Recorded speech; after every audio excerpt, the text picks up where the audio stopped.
तो बीमारियां आएंगी ही नहीं। आयुर्वेद में एक बड़े महान व्यक्ति हुए, उनका नाम था बाघभट्ट। जैसे चरक थे ना सुश्रुत, वैसे ही बाघभट्ट। उन्होंने कुछ नियम बनाए और उनका यह कहना है कि जो व्यक्ति इन नियमों का पालन करे बीमारी नहीं पड़ सकता। आप उन नियमों का पालन कर लो, बहुत आसान नियम है। महर्षि बाघभट्ट कहते हैं वात पित्त कफ तीनों को संतुलित रखो तो बीमारी आएगी नहीं। बस इतनी सी बात है। अब वात पित्त कफ को संतुलित रखने के लिए क्या क्या करें, 3-4 उनके छोटे छोटे नियम आप अगर कर लो तो बहुत अच्छा है। उनका पहला नियम है कि खाना खाने के तुरंत बाद पानी मत पियो। पानी 1 से 1.5 घंटे के बाद पियो, क्योंकि जैसे ही हम खाना खाते हैं ना तो पेट में अग्नि जलती है, उसको जठर अग्नि कहते हैं, वही खाने को पचाती है। अब आप खाना खाते ही पानी पी लेते हैं तो वो अग्नि शांत हो जाती है, फिर खाने के पचने का काम बंद हो जाता है, फिर खाना सड़ता है और सड़ा हुआ खाना 100 से ज़्यादा रोग पैदा करता है। इसलिए कहा गया भोजनांते विषमवारी, भोजन के अंत में पानी जहर के जैसा है, मत पियो, 1-1.5 घंटे बाद पियो। दूसरा उनका नियम है पानी घूट घूट भर के पियो, 1-1 सिप। क्यों? मुंह की लार है ना, वो पूरी पानी में मिलके अंदर जानी चाहिए, क्योंकि ये मुंह की लार है ना, ये क्षारीय है और पेट में अम्ल बनता है। क्षार और अम्ल अगर मिलता रहे तो न्यूट्रल कर देता है एक दूसरे को, तो पेट न्यूट्रल रहे तो जिंदगी में बीमारी नहीं आती। इसलिए पानी घूट घूट पियो, 1-1 सिप करके। आप पशुओं को देखो, पक्षियों को देखो, 1-1 घूट पानी पीते। चिड़िया को देखो पानी पीते हुए, 1-1 ड्रॉप पानी का उठाती है, 1 बूंद, फिर ऐसे ऐसे मुंह चलाती है, फिर पीती है। सभी जानवरों को देखो, कुत्ता पानी चाट चाट के पीता है, शेर, चीता, लकड़भग्गा, ये सब पानी को सिप करके पीते हैं। और किसी चिड़िया को आपने ओवरवेट नहीं देखा होगा, किसी जानवर को डायबिटीज नहीं है, कोई ओवरवेट नहीं है। क्यों? सब सिप करके पानी पीते हैं। मनुष्य है जो गटागट गटागट गटागट पीता है और वजन के लिए, डायबिटीज के लिए परेशान है, अर्थराइटिस से परेशान है। आप पानी सिप सिप पीने लगो, बहुत फायदा है इसका, इतना फायदा है कि आप सोच नहीं सकते। तो पहला नियम है खाने के 1-1.5 घंटे बाद पानी पियो। दूसरा नियम पानी घूट घूट पियो। तीसरा नियम है बाघभट्ट जी का, सवेरे सोकर उठो तो सबसे पहले पानी पियो। दिन की शुरुआत पानी से करो, बिना मुंह धोए पानी पियो, बिना कुल्ला किए पानी पियो। रात की मुंह की लार जो जमा हो गई ना, वो सब पेट में लेके जाओ, थूको मत, क्योंकि वो बहुत कीमती है।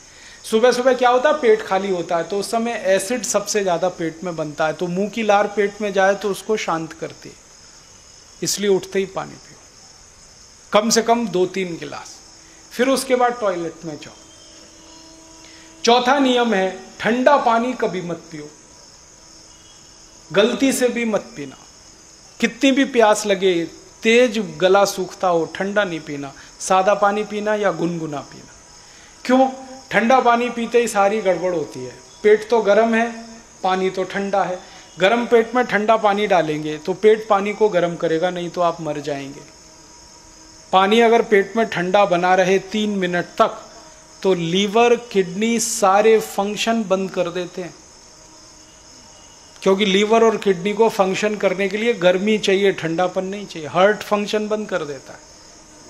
तो 3 मिनट में वो पानी को गर्म करना पड़ता है पेट को, और पानी गर्म करने के लिए ऊर्जा चाहिए, गर्मी चाहिए। गर्मी कहाँ से आएगी? खून में से। तो सारे शरीर का खून पानी को गर्म करने में लग जाता है। तो 3 मिनट तक शरीर के सभी अंगों में खून की कमी आ जाती है। और एक दिन में 10 गिलास आपने ठंडा पानी पिया तो 3 मिनट के हिसाब से सोचो 30 मिनट। और 1 साल में हजारों गिलास पानी पिया तो सोचो, कोई अंग हमेशा के लिए आपका खत्म हो जाएगा। अगर ब्लड की कमी ज़्यादा हो गई तो फिर बदल नहीं पाएंगे उसको आप। लीवर खराब हो गया तो ट्रांसप्लांट करने में 15 लाख का खर्चा है। किडनी खराब हो जाए तो 2.5-3 लाख का खर्चा। हार्ट खराब हो जाए तो 7-8 लाख का खर्चा। क्यों आप रिस्क ले रहे हैं? मत पियो ठंडा पानी। फ्रिज में पानी रखना बंद कर दो। फ्रिज पानी रखने के लिए नहीं है, दवा रखने के लिए। तो आप मत पियो, दूसरे को मत पिलाओ। हमेशा सादा पानी पियो, गुनगुना पानी पियो। सर्दियों में तो बहुत अच्छा है, गर्मियों में मिट्टी के घड़े का पी सकते हैं। बारिश में तो पानी को उबाल कर ही पीना सबसे अच्छा, जॉन्डिस से भी बचेंगे।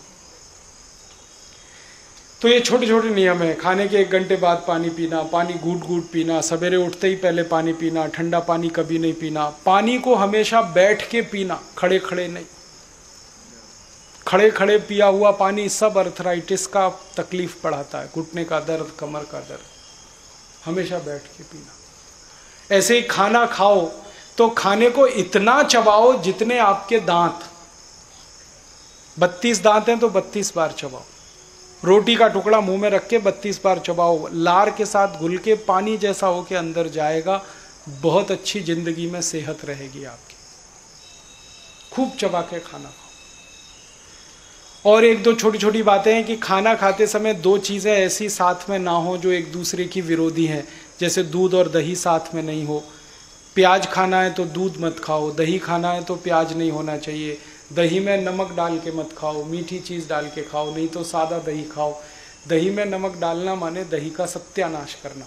दही जो है ना, छोटे छोटे जीवाणुओं का घर है। लैक्टोबैक्टीरिया सबसे ज़्यादा दही में है, वो जीवित चाहिए शरीर को।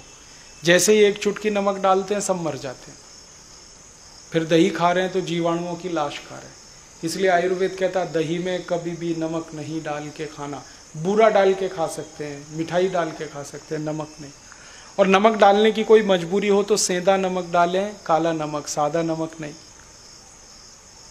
तो ऐसी छोटी छोटी बातें अगर हम हमारे जीवन में पालन करते हैं तो बीमारी आती नहीं, तो खर्चा बचता है, तो देश की आमदनी बढ़ती है। तो ये एक रास्ता है देश को बेहतर बनाने का। अपने जीवन को सुखी बनाएं। हमारे देश में ही ये कहा जाता है सर्वे भवन्तु सुखिनः सर्वे सन्तु निरामया सर्वे भद्राणि पश्यन्तु मा कश्चित् दुःखभाग्। सब सुखी हों, सब निरोगी हों, ये भारत में ही है प्रार्थना और कहीं नहीं। तो इस प्रार्थना को हम हमारे जीवन में उतारें। हम सुखी बने, दूसरों को सुखी बनाएं। ये छोटी छोटी ज्ञान की बातें आपने सीखी, दूसरों को सिखाएं। सारे देश में, घर घर में, गली गली, गांव गांव ये जानकारी लोगों तक पहुंचाएं। ये एक बड़ा काम और आप कर सकते हैं व्यक्तिगत रूप से। तो ये मेरी आपसे व्यक्तिगत अपील है कि थोड़ा जीवन बदलिए, simple living and high thinking में जाइए, फालतू खर्चे मत करिए। और जो काम करने से देश का पैसा बेकार होता हो, विदेश में जाता हो, तो बिल्कुल मत करिए। माने विदेशी वस्तु गलती से